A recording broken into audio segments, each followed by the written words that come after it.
नाजरीन, बात कुछ ऐसी है कि माशी मसाइल और उनके हल पर बात हो रही है, और जैसे कि आपने देखा होगा कि अब सॉल्यूशन बेस्ड अप्रोच के साथ आगे चल रहे हैं, क्योंकि सियासी तौर पे तो मुल्क इंतशार का शिकार है, पोलराइजेशन है, टकराव है, और तमाम सियासी जमातें मौरूज़ी हालात को समझने के लिए तैयार नहीं हैं।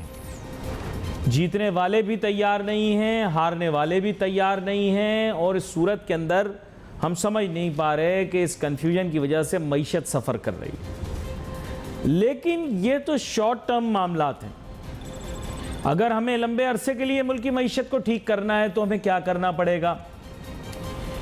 देखिए, हम आलमगीरियत के इस दौर में रहते हैं जहां जदीद आलमी माशी निज़ाम लागू है, ठीक है, और जदीद आज़ाद मईशत इस चीज़ का तकाजा करती है कि जो माशी थ्योरियाँ वेस्ट में डिवाइस की गई हैं, मईशत उसी तरह चले, उसकी चाल ढाल वही हो जो उन्होंने किताबों में लिख दिया। इसकी वजह से क्या हो रहा है कि पाकिस्तान सफ़र कर रहा है। कल हमने मसाइल के बारे में बात की, माजी के तजुर्बात के बारे में बात की, जो हर तजुर्बा पाकिस्तान अब कर चुका है। टैक्स बढ़ा चुका है, टैक्स इकट्ठा भी कर चुका है, एक्सपोर्ट बढ़ाने के लिए हर किस्म के इक़दामात ले चुका है, मुलाजमतें देने के लिए भरपूर कोशिश कर चुका है। यानी ये वो इक़दामात हैं जो कि ले चुका है। बैनुल-अक़वामी सतह के ऊपर हर तरह की कोशिश कर ली है कि लूटी हुई दौलत बदउनवानी या बेज़ाब्ती के ज़रिए बाहर गई दौलत को वापस मंगवा लिया जाए। IMF की बेसाखियों को तोड़ने की और उसके बाद अपने कदमों पे खुद खड़े होने की हर मुमकिन कोशिश कर चुके हैं। मुल्की मईशत को सहारा देने के लिए इखराजात में कमी के दावे भी कर चुके हैं, हुआ किसी से भी नहीं है। हर मुमकिन कोशिश कर ली, हर तरह का सॉल्यूशन लगाने की कोशिश की। मैंने कल के प्रोग्राम में डिस्कस कर लिया था। लेकिन अब बात इस पे आती है कि हल, फिर हकीकी हल क्या है? देखिए, हकीकी हल किसी भी मईशत के लिए ये है कि हम किताब के चैप्टर नंबर 1 यानी पहले पन्ने पर चले जाएं, जहां आप महंगाई और बेरोज़गारी को काबू में करने के लिए इक़दामात उठाते हैं। यकीन कीजिए मईशत ठीक हो जाएगी, ठीक है। क्योंकि देखिए, बैनुल-अक़वामी मईशतदान हर फार्मूला अपना चुके ना। आप तो उस्ताद हैं, आपको तो सब चीज़ें पता हैं, इसलिए आप कभी हियाँ, कभी हुआ, कभी सीपैक, कभी कहीं इधर उधर से कोशिशें कर रहे हैं। लेकिन वो सारी कोशिशें नाकाम हो चुकी हैं। आपकी तदबीरें भी गलत हो चुकी हैं। आपने जिन मसाइल को बयान किया है वो भी हकीकी मसाइल नहीं। अब मुलाजमतें यानी कि बेरोज़गारी का ख़ात्मा करना है, मुलाजमतें देकर, जिसके लिए बहुत ही ज़रूरी है कि मुल्क के अंदर सनत के शोबे में काम किया जाए। अब माहौलियात का चैलेंज है, उसको दरपेश रखते हुए क्लीन जॉब्स क्रिएट करें। बहुत सारी हो सकती हैं पाकिस्तान में, क्योंकि पाकिस्तान की आबादी तो अनस्किल्ड है। हम इनको कोई भी स्किल सिखा दें। देखिए, हर कमज़ोरी को अपने लिए, अपने एडवांटेज के लिए इस्तेमाल करें। कौम नाअहल है, नालायक है, उसके पास कोई स्किल नहीं, कोई बात नहीं। इसका मतलब उनको कोई भी स्किल सिखाया जा सकता है। वो उस रंग में ढल जाएंगे, उस सांचे में ढल जाएंगे जो उनको बताया जाएगा। आप कोई भी स्किल उनको दे दें। अब दौर चल रहा है सॉफ्ट स्किल का, IT स्किल का। आप इनको ये दे दें, ये क्लीन जॉब्स में बहुत सारी क्रिएट हो जाएंगी। नॉलेज बेस्ड है ना, ह्यूमन इंटेंसिव है।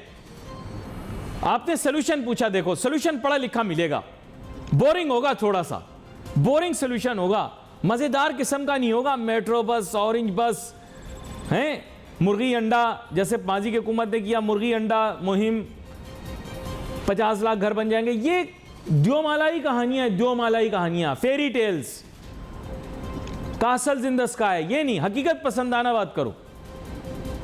हकीकत पसंदाना बात यह है कि आप अपनी आवाम को, अपने लोगों को ट्रेन कर दो, ऐसे स्किल सिखा दो जिनसे क्लीन जॉब्स और क्लीन इंडस्ट्रियल जॉब्स क्रिएट हो जाए। तो दुनिया में उसकी बहुत डिमांड है। ह्यूमन इंटेंसिव होती हैं, आपके पास हैं लोग, आप यूज़ करो। एक ये होगी, मुलाजमतें आपने क्रिएट कर, क्योंकि लोगों को आपने खपाना है। एग्जिस्टिंग, अच्छा ये तो क्लीन नई न्यू जॉब्स हैं। जो ओल्ड जॉब्स हैं यानी जो इंडस्ट्री है, जो शट डाउन है, उसको रिवाइव कर लो। तहकीक का काम है, बोरिंग काम है, करोगे तो मुल्क चलेगा। ये काम बोरिंग होते हैं, मज़े के थोड़ी होते हैं। कोई फिल्म थोड़ी चल रही है क्या मज़ेदार होगी। जो यूनिट्स काम नहीं कर रहे, जो इंडस्ट्रीज काम नहीं कर रही, उनको रिवाइव करो, ताकि वो जो 5-10% न्यू जॉब्स क्रिएट किए हैं उनको कॉम्प्लीमेंट करें कि एग्जिस्टिंग जो जॉब्स हैं जो कि अनयूटिलाइज्ड हैं, उस पोटेंशियल को यूटिलाइज कर लो। वो भी 5-10% होगा, इससे ज़्यादा नहीं होगा। कोई भी कारोबार लगाता है, जाहिर बात है उसको अंडर कैपेसिटी तो नहीं चला रहा होता, कोशिश यही कर रहा होता मुनाफा कमाए। इधर जॉब्स न्यू जनरेट भी हो जाएंगी और ओल्ड जॉब्स रिवाइव भी हो जाएंगी, या एग्जिस्टिंग जॉब जो है वो भी अपनी जगह कायम रहेंगी। मैं आपको गारंटी देता हूँ इससे कुछ बेहतरी ज़रूर आएगी। फिर है महंगाई, महंगाई को काबू करना। पाकिस्तान में महंगाई की बहुत सारी वजूहत है। अब उसके लिए हर कोई बोलता है ये सप्लाई साइड है, सप्लाई साइड। तो आप ठीक कर लो, आपको किसी ने मना किया है? सप्लाई साइड आप कैसे ठीक करोगे, आपके पास सरप्लस ही नहीं है। अरे टू बी वेरी फ्रैंक यार, ये सिर्फ बातें हैं। चौथा दूध बनाने वाला मिल्क, आटा बनाने वाला 5-6 बेड़ा मिल्क, गोश्त की सबसे बड़ी मंडी, जानवरों की बड़ी मंडी। अरे भाई ये सिर्फ बातें हैं, रियलिटी कुछ और है। अगर ये रियलिटी है भी तो शर्म की बात है, क्योंकि बच्चों के पास दूध पीने को नहीं है, मेल न्यूट्रिशन है पाकिस्तान के अंदर, खाने का गोश्त नहीं है। मैं देख रहा था अगले दिन वो टीवी पे प्रोग्राम दिखा रहे थे, लोगों ने कब से गोश्त नहीं खाया। तो यार क्या फ़ायदा आपकी इतनी बड़ी बड़ी मवेशी मंडियाँ आप लोग लगाते हो। खुर्रम शहजाद साहब मुल्क के मारूफ मईशतदान और माहिर उमूर इक्तिसादियात हमें ज्वाइन कर चुके हैं। खुर्रम शहजाद साहब, मैं ब्रेक पे जाने से पहले जो बात कर रहा था मैं मुख्तसरन आपके सामने दोहरा देता हूँ। पाकिस्तान के अंदर मईशतदानों ने, माहिर इक्तिसादियात ने इतना अरसा लगा कर चंद मसाइल को बयान किया। उन मसाइल के हल के लिए साबका हुकूमत इमरान खान साहब की PTI की उन्होंने भरपूर कोशिश की।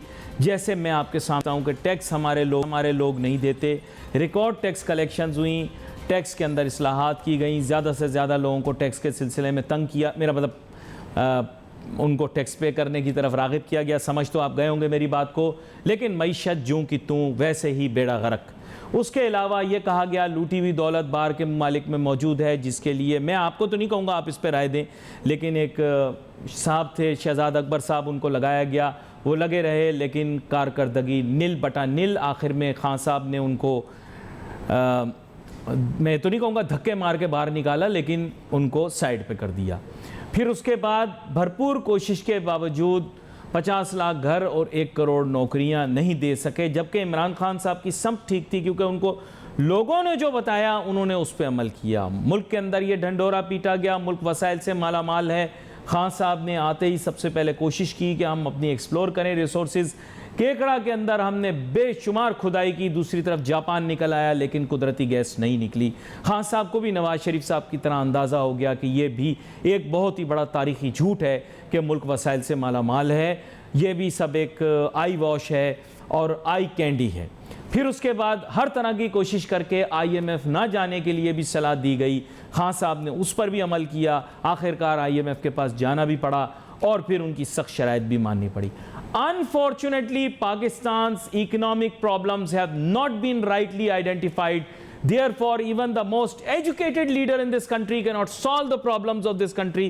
इसी तरह शहबाज शरीफ साहब आए हैं, वो भी इन्हीं लाइंस के ऊपर कोशिश करेंगे, लेकिन नाकाम हो जाएंगे। हमारे मईशतदान गलत मसाइल क्यों बयान करते हैं? यह हमारे हकीकी मसाइल नहीं है, हमारे हकीकी मसाइल कुछ और हैं। ये एक स्टेटमेंट है, मैं चाहूँगा इसके ऊपर आप तफसीली तौर पर बात करें। जी अस्सलाम वालेकुम। जी बिल्कुल, देखें हमारे जो इश्यूज़ हैं वो काफ़ी गहरे इश्यूज़ हैं और वो गहरे होते जा रहे हैं, और उसमें ये एडहॉक बेसिस पे जो हम डिसीजंस लेते हैं या पॉलिसी रिस्पांस देते हैं, मेरे ख्याल में ये इतना स्ट्रांग नहीं है। और ऑफ कोर्स ये नहीं हो सकता कि अगर आप वही चीज़ें करते रहें और ये एक्सपेक्ट करें कि रिजल्ट डिफरेंट होगा, ये हो नहीं सकता। तो हमें जो है सिचुएशन के हिसाब से, इश्यूज़ के हिसाब से जो है वो पॉलिसीज़ जो है वो फॉलो करनी होगी। मिसाल के तौर पे अगर एनर्जी सेक्टर है तो एनर्जी सेक्टर के को रिफॉर्म्स की ज़रूरत है, और अभी से नहीं है, बहुत सालों से है, और हमने रिफॉर्म्स पे काम नहीं किया। हमने उसकी जो है उसकी जनरेशन पे हमने काम कर लिया, उसको किस तरह से पहुंचाना है, इस पे काम नहीं किया। तो अब ये नहीं हो सकता कि एक तरफ आप बिजली बनाने के लिए जो है अपनी अपनी सलाहियत इम्प्रूव करें, बट उसको पहुंचाने की सलाहियत इम्प्रूव ना करें। तो ये ऐसे ही है कि चीज़ आपने बना ली फैक्ट्री में, अब आपको पहुंचा नहीं सकते आप कस्टमर तक सही तरीके से, सप्लाई चेन आपकी ठीक नहीं, तो कैसे प्रोडक्ट जो है वो बिकेगा और कैसे जो है एफिशिएंसी आएगी। तो इसी तरह एक तो बिजली के रिफॉर्म्स हमने नहीं किए, पावर सेक्टर के, एनर्जी के, दुनिया जो है वो हवा से, सूरज से और कहाँ से कहाँ चली गई है, और हम आज भी जो है वो उसी कोल पे, या कोल पे भी अभी हम इतने नहीं है, अभी कोल भी हमारे पास बहुत बड़ा रिजर्व है, उस पर भी हम नहीं आए। तो हमारे एनर्जी रिफॉर्म्स नंबर 1, और उसके अंदर फिर लिक्विडिटी इश्यूज का आना, फिर जो ट्रांसमिशन डिस्ट्रीब्यूशन सेक्टर है उसका बहुत ज़्यादा बिल्कुल ख़त्म हो जाना। तो आप सोचें कि जब आप एनर्जी रिफॉर्म्स नहीं करेंगे तो आज जो हम लोड शेडिंग देख रहे हैं 8-8 घंटे की, 10-10 घंटे की, ये तो आपके 20-30 साल पहले ख़त्म हो चुकी है वेस्टर्न वर्ल्ड में भी, और इवन इमर्जिंग इकोनॉमीज में भी जो है वो, आप नेक्स्ट डोर इंडिया देख लें, नेक्स्ट डोर बांग्लादेश देख लें, और कंट्रीज चाइना देख लें। तो एक तो एनर्जी रिफॉर्म्स, दूसरा सबसे बड़ा इशू है हमारा वो फिस्कल का है। हमारी इकोनॉमी का सबसे बड़ा जो प्रॉब्लम है वो है फिस्कल। फिस्कल में क्या चीज़ इशू है? फिस्कल में हम टैक्स साइड तो देखते हैं कि जी टैक्सेस नहीं आ रहे, या टैक्स हम लगा से नहीं रहे, या टैक्स के इश्यूज हैं। हम ये नहीं देखते कि जो भी टैक्स जा कहाँ रहा है, वो कहाँ खर्च हो रहा है, वो कहाँ पे हम क्या 600 अरब रुपया हम गवर्नमेंट से रन करने में लगा देते हैं।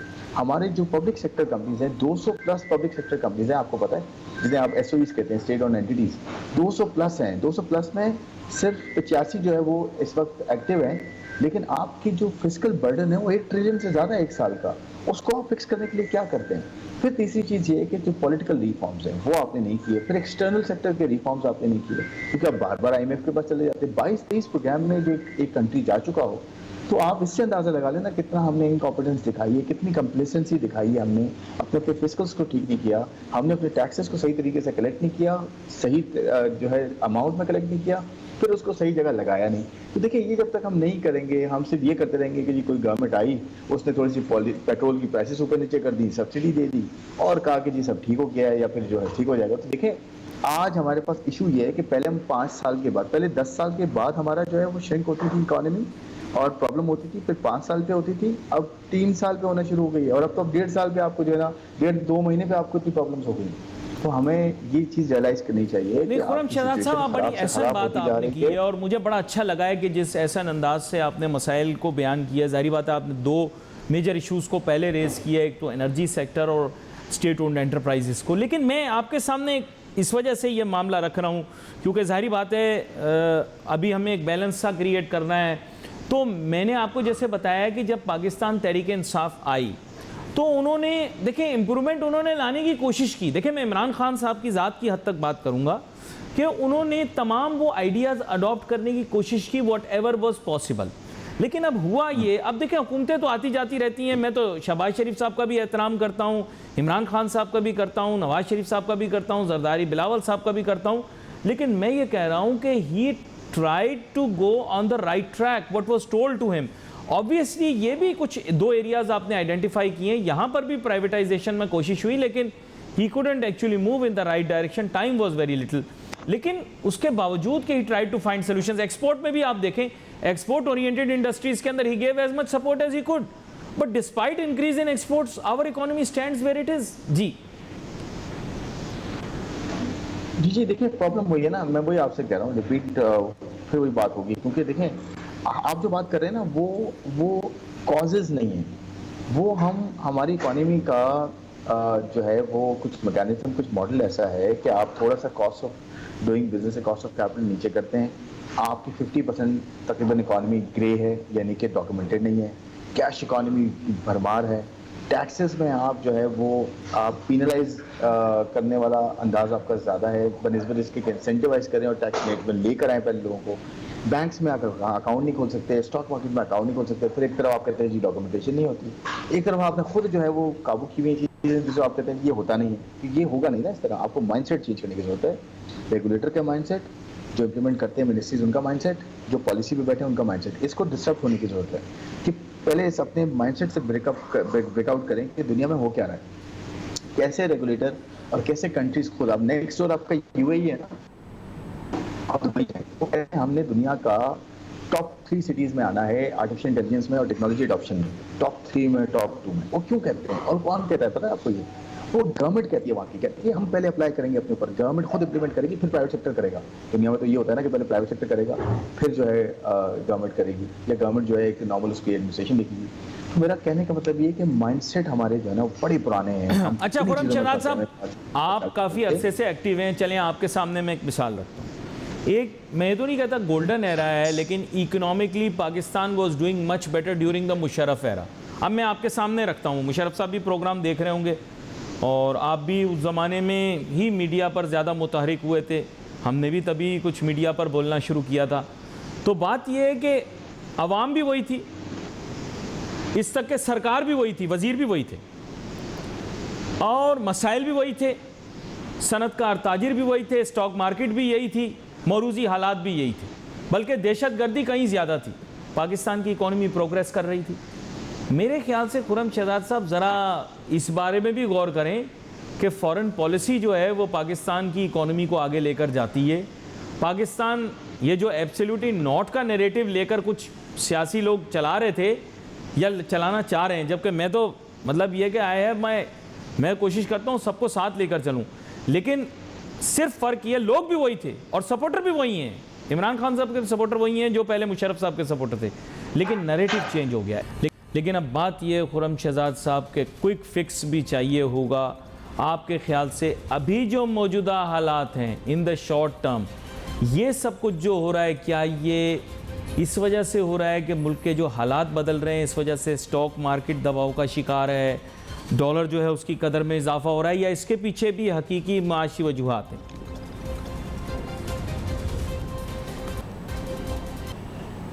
ओवरनाइट कोई चीज़ हो जाती है ऐसा नहीं होता। वो प्रॉब्लम जो है ना वो बढ़ रही होती है, साथ साथ प्रॉब्लम्स बढ़ती जाती हैं। आप वो डिसीजंस नहीं लेते क्रिटिकल टाइम पे भी नहीं लेते और उस तरह से प्लान भी नहीं करते। जब प्लान नहीं करते, पॉलिसी डेप्थ नहीं होती आपकी, और आप जो है वही चलो थोड़ा मैनेजमेंट करते हैं, बस मोटी मोटी चीज़ें मैनेज करते रहते हैं, तो वो ना पीछे से जो बड़ी प्रॉब्लम आ रही होती है, एनर्जी हो, फिस्कल डेफिसिट हो और एक्सटर्नल डेफिसिट हो, ये बढ़ते जाते हैं और एक सम पॉइंट पे वो आपको एकदम से हिट करते हैं। ठीक है, वो आपको एक्सपोज कर देते हैं या आप बड़े वल्नरेबल होते हैं, यानी कि बहुत कमज़ोर होते हैं और उस पॉइंट पे ये चीज़ आ जाती है सामने कि जी देखें ये अभी फ़ौरन हो गया। ऐसा नहीं होता, प्लीज़ ये हम सबको समझना चाहिए, हमारी ऑडियंस को भी सबको, कि ये ओवरनाइट नहीं होता। ये 2 साल का मसला नहीं है, ये 4 साल का मसला भी नहीं है, ये 10 साल का मसला भी नहीं है, ये 30-40 साल का मसला है। हमने 30-35-40 साल से इकोनॉमी को वो अटेंशन नहीं दी जो हमें देनी चाहिए थी, जो हमारा पोटेंशियल है, जो हमारी यंग जनरेशन है, जो एजुकेशन में होना चाहिए था, जो हेल्थ में होना चाहिए था, ट्रांसपोर्ट, सिक्योरिटी, बेसिक्स पे काम होना चाहिए था, क्लीन ड्रिंकिंग वाटर पे होना चाहिए था। जो माएँ हैं हमारी, उनको हमने किस तरह से उनकी न्यूट्रिशन के लिए काम करना चाहिए था, अच्छी नस्ल को पैदा करती वो, और उसका पूरा इम्पैक्ट आता है। ये ओवर पीरियड होता है, 20 साल, 25 साल, 30 साल का इम्पैक्ट होता है। चाइना ने जो आज ग्रोथ अचीव की है या पिछले 20 साल में अचीव की है, उसने उससे पिछले 30 साल में इन्वेस्ट किया था। इंडिया ने जो आज जो ग्रोथ अचीव करता है या आज थोड़ा हमसे काफ़ी बेहतर है, वो पिछले 20 साल के सवर आते हैं। वो ऐसा नहीं है कि कल उसने कोई चीज़ की और परसों उसने कोई चीज़ की डिसीजन लिया तो आज जो है वो हमसे आ गया। बांग्लादेश आप देख लें, हमसे जब अलग हुआ वो, उसके बाद उसने कितनी मेहनत करनी पड़ी है, आज जाके वो 4-5 साल 6 साल हुए जो हमसे बेहतर इकोनॉमी हुए हैं और इंडिया के साथ भी कम्पीट कर रहे हैं। तो देखिए ओवर द पीरियड होता है, इकोनॉमी कभी ऐसा नहीं हो सकता कि अच्छा हमारे पास बेहतर क्या है ना अली, हमारी बेहतरी ये है कि हम बड़े फ्लेक्सिबल इकोनॉमी है हमारी, इतनी फ्लेक्सिबल है, इतनी रिजिलेंट इकोनॉमी है कि आप 2-3 साल में थोड़े बेहतर काम कर दें, आपको अगले 2-3-4 साल 5 साल सस्टेनेबिलिटी नजर आएगी। आप मुशर्रफ एरा की बात कर रहे हैं, आपको पता है उसका मेन रीज़न क्या था? मेन रीज़न था लिक्विडिटी, डॉलर लिक्विडिटी। 9/11 हमारे लिए ब्लेसिंग था। 9/11 ब्लेसिंग था किस तरह से कि वहाँ से जो डॉलर का फ्लो हुआ, निकला डॉलर, वो हमारे पास भी बहुत आया। रेमिटेंसेस देखें, FDI देखें, हमारी 6-6 बिलियन डॉलर एक साल में आ रहे थे। फिर पॉलिटिकल स्टेबिलिटी भी थी डेफिनेटली, और आपका जो है वो सिक्योरिटी का भी इशू नहीं था उस वक्त। उसके बाद शुरू हुआ ना, 2007, 8, 9 के बाद शुरू हुआ। देखिए पॉइंट यही है, policy consistency, policy depth, policy vision, policy implementation और आपके जो है ना ओवरऑल इंक्लूजन और आपकी सस्टेनेबल ग्रोथ, ये सब चीज़ें नहीं होंगी, हम ये इसमें लगे रहेंगे। कार सेल हो गई और सीमेंट बिक गया, स्टील बिक गया, ये सारी इफेक्ट्स हैं आहिस्ता आहिस्ता छोटी छोटी पॉलिसी मेजर्स के। ये आपकी डेप्थ नहीं है इकोनॉमी में, तभी ये हाल होता है कि हम हर 2 साल बाद 3 साल बाद, पहले तो 5 साल बाद जैसे मैंने कहा एक्सटर्नल अकाउंट क्राइसिस में जाते थे, अब तो 1.5 साल में चले जा रहे हैं, 2 साल में जा रहे हैं। तो ये बड़ा प्रॉब्लम है हमारे यहाँ। हमारा टैक्स सारा जो है वहाँ से आता है, इम्पोर्ट से आता है। इम्पोर्ट नीचे जाती है अगर तो हमारा टैक्स नहीं पूरा होता, टैक्स पूरा नहीं होता तो खर्चे बढ़े रहते हैं, खर्चों को हम कंट्रोल नहीं करते। तो देखिए बेसिक्स हैं, अगर हम डिसीजंस नहीं लेंगे टाइम पे, हार्ड डिसीजंस पता है क्या होते हैं? मुश्किल डिसीजन किनको कहते हैं? मुश्किल डिसीजन ये नहीं होता कि पेट्रोल की प्राइस आपने बढ़ा दी, आपने रजिस्टरिंग जो डॉक्यूमेंटेड सेक्टर पर टैक्स लगा दिया। ये मुश्किल डिसीजन नहीं है, ये आसान तरीन है। मुश्किल डिसीजन ये है कि मैंने कैसे अपने फिस्कल साइड पे अपने गवर्नमेंट के अपने खर्चे कम किए। 600 अरब मैं गवर्नमेंट चलाता हूँ, 600 अरब पूरे साल में लगाता हूँ। मैं फिर 15% जो है एम्प्लॉय को दे देता हूँ, 15% पेंशन को दे देता हूँ, इस तरह से एकदम से बांट देता हूँ चीज़ें। ऐसे ही इसको ठीक नहीं करता, अपनी मैं एंड को ठीक नहीं कर रहा, और मैं उनसे जो है डिमांड करता हूँ डॉक्यूमेंटेड सेक्टर से, क्योंकि आप प्रॉफिट ज़्यादा कमा रहे हैं तो आप टैक्स ज़्यादा दें। यार ये कहाँ का इंसाफ है? ऐसा नहीं होता। तो देखिए, हम इसी तकदों में चलते रहेंगे, एडॉक बेसिस पे चलते रहेंगे, जब तक हम सही तरीके से बैठ के, सबकी बात कर रहा हूँ, सही तरीके से बैठ के कुछ हम सोचेंगे नहीं कि हमारी इकोनॉमी में क्या पोटेंशियल है, हमारे लोगों में क्या पोटेंशियल है, हम किस तरफ जा रहे हैं, कैसे हम उनको ठीक करें, कैसे हम 10 साल का 20 साल का प्लान बनाएं, कैसे हम चैलेंजेस 2 साल के चैलेंजेस जो है वो भी हैंडल करें साथ। ये सब कुछ हो सकता है, कोई नाउमीदी का तो इसमें कोई एक जरा बराबर कोई चीज़ नहीं है। बट करने वाले तो बने, शुरू तो करें। ये नहीं होगा तो आप ना एक्सपेक्ट करें कि बेहतरी आएगी। मैं आपसे यही पूछना भी चाह रहा था, और अच्छा है आपने खुल के ये बात की। लेकिन यहाँ पर मसला ये है खुर्रम शहजाद साहब कि आपने जैसे कहा कि इस नोयत के मुश्किल फ़ैसले तो हमने कहीं भी नहीं देखे। स्टेट ओन्ड एंटरप्राइजेज़ की जहाँ बात हो, प्राइवेटाइजेशन के अंदर अमल में मेरे ख़्याल से आपने भी कुछ किरदार तो ज़रूर अदा किया होगा, लेकिन एग्जीक्यूशन के स्टेज के ऊपर कोई काम नहीं होता। साथ ही साथ आपने कहा अखराजात कम करने की बात हो तो मुल्क को पूरे को नाराज़ कर देंगे, लेकिन सरकारी अखराजात कम नहीं करेंगे। आखिर इसके क्या वजूहात हैं कि ये वाले अनपॉपुलर डिसीजंस नहीं लेते, लेकिन वो वाले अनपॉपुलर डिसीजंस लेते हैं जो उनका पॉलिटिकल फ्यूचर डिसाइड कर सकते हैं? मुझे आज तक समझ में नहीं आया कि वो डिफ़िकल्ट डिसीजन लेना ज़्यादा आसान है ना कि ये वाला डिफ़िकल्ट डिसीजन, जिसका आप देख ही रहे हैं कि आउटकम क्या निकला है, पूरा पाकिस्तान देख रहा है। So why do this when you can do that?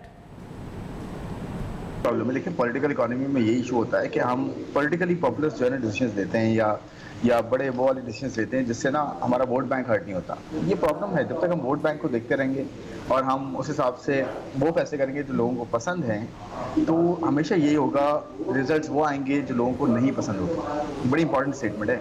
आप वो डिसीजन लेंगे जो लोगों को पसंद है, और वो डिसीजन नहीं लेंगे जो इकोनॉमिकली ज़्यादा बेहतर हैं, तो वही रिजल्ट आएंगे जो नहीं पसंद होंगे और इकोनॉमिकली बेहतर नहीं होंगे। ये हम करते आए और ये करते रहेंगे, तो डेफिनेटली रिजल्ट तो वही होगा। शुरू में मैंने एक लाइन बोली थी कि आप ये ना एक्सपेक्ट करें कि मैं बार बार वही चीज़ करता रहूं और एक्सपेक्ट करूं कि मेरा जो रिजल्ट होगा वो डिफरेंट होगा। ये हो नहीं सकता ना, आपको डिफरेंट करना पड़ेगा, अपने डिफरेंट। बड़ी अहम बात आपने की है मेरे पास, लेकिन वक्त जैसे हमेशा कहता हूँ कि आड़े आ जाता है। तो आपका बहुत शुक्रिया कि आप खुर्रम शहजाद साहब हमारे साथ शामिल गुफ्तगू रहे। नाजरीन, we wait for message on Facebook. Ali Nasir हमारी टीम को इजाज़त दीजिए। अल्लाह हाफ़िज़।